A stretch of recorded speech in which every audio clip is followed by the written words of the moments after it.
जय श्री राम, जय बालाजी महाराज की। आपका हमारे YouTube चैनल हनुमंत कृपा 0005 में स्वागत है। प्रतिदिन की तरह आज भी हम आपके लिए सत्संग अमृत लेकर उपस्थित हुए हैं। तो साथियों, सेशन में आगे बढ़ने से पहले मैं आपसे निवेदन करना चाहूँगा कि अगर आप हमारे चैनल पर नए हैं तो अभी आप चैनल को सब्सक्राइब कर लें, बेल आइकन को प्रेस कर लें, जिससे हमारे वीडियो का नोटिफिकेशन सबसे पहले आपको प्राप्त हो। तो चलिए साथियों, आज का सत्संग अमृत सत्संग का प्रवचन स्टार्ट करते हैं। आप श्री हरि के चरणों का ध्यान करते हुए आज के सत्संग का श्रवण करें। साथियों, आज हमारा सत्संग का जो संवाद रहेगा, सर्वत्र परमात्मा व्याप्त है, इस पर आज का सत्संग है। साथियों, इसका श्रवण करें। अब हम प्रारंभ करते हैं। याद रखो, जो सदा सर्वत्र एकमात्र परमात्मा को ही व्याप्त देखता है और जगत में होने वाली प्रत्येक छोटी से छोटी और बड़ी से बड़ी घटना को परमात्मा की ही लीला या विलास, परमात्मा का ही प्रकाश समझता है, वह जगत के द्वंद्वों से कभी प्रभावित नहीं होता। जगत में दिखाई देने वाले सुख दुख, लाभ हानि, जय पराजय, मान अपमान, प्रिय अप्रिय, शुभ अशुभ, स्तुति निंदा आदि में उसमें अनुकूलता प्रतिकूलता की अनुभूति नहीं होती, उनमें राग द्वेष नहीं होता। वह समभाव से केवल परमात्मा का ही सर्वत्र सदा अनुभव करता है। याद रखो, परमात्मा एक है, अनंत है, महान है, वह सदा सर्वत्र व्याप्त है। यह सारे उसी के आविर्भाव हैं। वस्तुतः सर्वत्र सदा वही है, वह है, उसके सिवा अन्य किसी का कोई अस्तित्व नहीं है। इस प्रकार जानना ही वास्तविक जानना है, और जो ऐसा जान लेता है, इस परम सत्य में परिनिष्ठित हो जाता है, वह सदा ही मोह भय विषाद से मुक्त रहता है।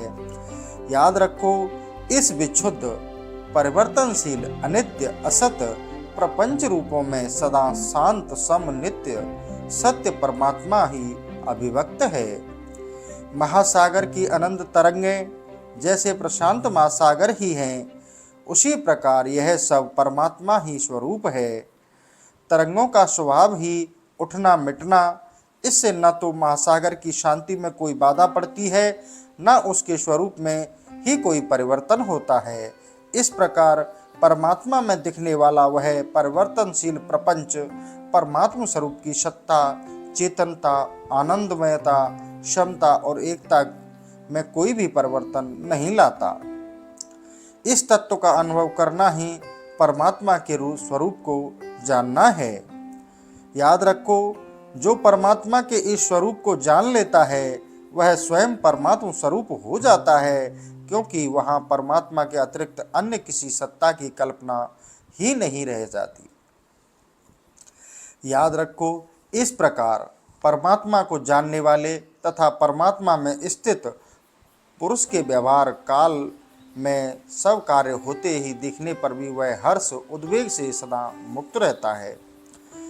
व्यवहार जगत में उसके द्वारा सारे कार्य होते दिखते हैं, अथवा उसके व्यवहार में राग ममता आदि की कल्पना भी होती है, पर वह वस्तुतः सर्वथा राग रहित ममता रहित होता है। इसमें उसके द्वारा होते दिखाई देने वाले कार्य भी राग और ममता से रहित होते हैं। व्यवहार में उसके द्वारा नाटक के पात्र के अभिनय की भांति यथा योग्य सारे आचरण होते हैं। यथा समय उसमें विभिन्न रसों की चेष्टाएं देखी जाती है, पर वह सब उसका खेल होता है, लीला मात्र होती है, और वह खेल वह सारी लीला उस खिलाड़ी लीला करने वाले अभिनेता की ही अभिव्यक्ति होती है। वस्तुतः खेलने वाला ही खेल बनता है। दर्शक उसके अभिनय को देखकर भयभीत और चकित, हर्षित, क्षुब्ध और शांत अशांत होते हैं, पर वह सदा स्वरूप स्थित निर्विकार रहता है। उसी प्रकार वह परमात्मा के तत्व को जानने वाला परमात्मा में स्थित स्वरूप भी नित्य स्वरूप स्थित और शांत रहता है। परमात्मा ज्ञान की यदि प्रवृत्ति में व्यवहार जगत में है, तो उसके द्वारा विभिन्न क्रियाएं होती देखी जा सकती हैं, पर वे सारी क्रियाएं स्वाभाविक ही सर्वहित सर्व कल्याण करने वाली हैं। उसके द्वारा उसी प्रकार किसी का भी अकल्याण नहीं होता, जैसे अमृत के द्वारा कोई मरता नहीं। याद रखो, व्यवहार जगत में ऐसे महापुरुष का अस्तित्व जगत के समस्त प्राणियों का परम कल्याण करने वाला होता है। वह सबका पथ प्रदर्शक होकर सभी को परमात्मा के स्वरूप की उपलब्धि कराने में सहायता करता है।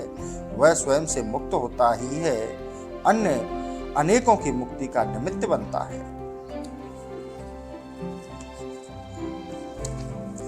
याद रखो, सर्वशक्तिमान सर्वेश्वर भगवान तुम्हारे परम सुहृदय हैं।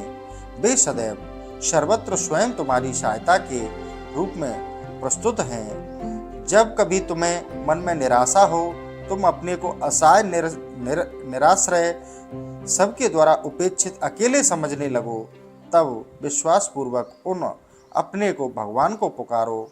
वे तुरंत तुम्हारी सहायता के लिए तुम्हारे पास आ खड़े होंगे। याद रखो, भगवान के लिए न तो कोई जीव छोटा और बड़ा है और न कोई काम ही छोटा और बड़ा है। वे सबके सबसे अधिक निकटस्थ आत्मीय हैं, अपने हैं। न तो छोटे से छोटा बनकर छोटा काम करने में उन्हें लज्जा संकोच होता है, और ना ही वे दूसरों के लिए असंभव महान से महान विशाल अत्यंत कठिन कार्य संपन्न करने में असमर्थ हैं। तुम अपने को उन पर छोड़ दो, केवल उन्हीं पर छोड़ दो।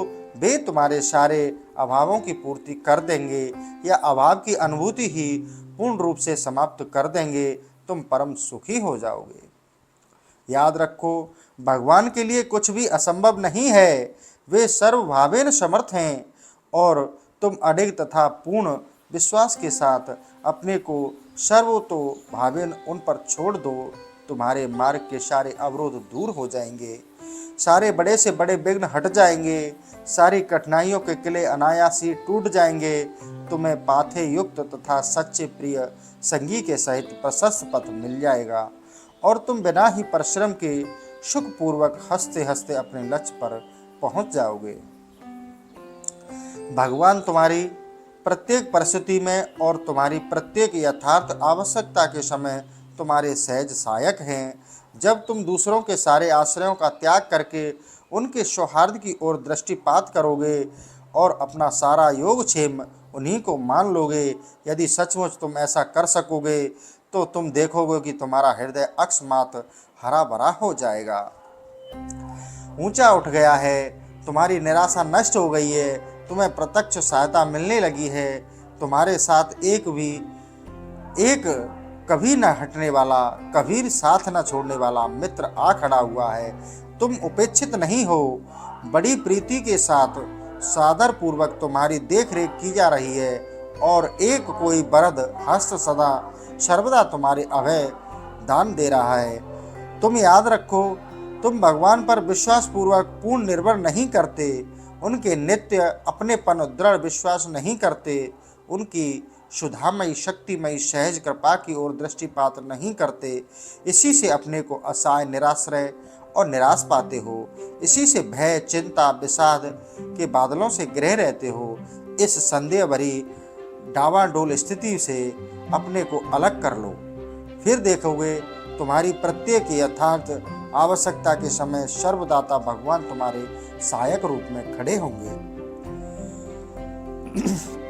याद रखो, भगवान तुम्हारे हैं, तुम भगवान के हो। इस नित्य सत्य अचल स्थिति को भूलकर ही तुम संशय सागर के नए नए दुखों की तरंगों के आघात में घायल हो रहे हो। यह मिथ्या स्थिति है। भगवान पर विश्वास करो, पूर्ण विश्वास करो। यह असत संशय सागर तुरंत सूख जाएगा, और तुम अपने को भगवान की सत्य नित्य सुखद गोद में पाओगे। तो साथियों, भगवान को नित्य अपना सर्वस्व मानकर भजो, उनका ध्यान करो, उनके पूर्ण शरणागत हो जाओ, तो आप पाओगे कि आपका जो संशय है, जिन चीज़ों से आपको भय है, वो भय के सागर सूख जाएंगे, और आप भगवान की सुहृदय गोद में अपने आप को पाओगे। तो चलिए साथियों, आज का जो सेशन हम यही समाप्त करते हैं। आशा करते हैं कि आपको हमारा सत्संग अमृत अच्छा लगा होगा, तो आप कमेंट के माध्यम से बताइएगा। तो इसी के साथ साथियों, जय श्री राम, जय बालाजी महाराज की।